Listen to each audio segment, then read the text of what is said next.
binjiye mu mujyi bamanuka mu kuzimu. Mu 1942 Hitler ategeka gufata umujyi mu nkengero za Volga, ikimenyetso ku ikarita. Ingabo z'Abadage zinjyana icyizere, ubuhanga ndetse n'ubwibone.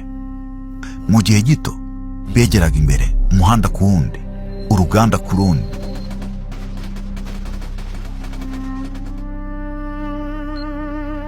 Hanyuma itumba riraza, Abasoviyete barazenguruka mu mukandara w'icyunga, umujyi wose uhinduka amatongo.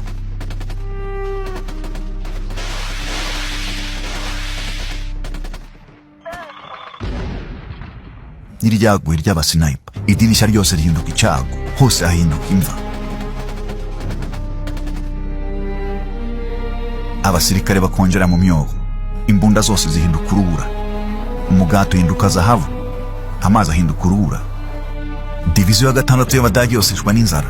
Uko ubushyuhe bugenda bugabanuka, Abasoviyete bohereza umusada, burende zabo zurira urubura. Inzu ya Paulus binduka igihome kirinzwe n'abantu bake.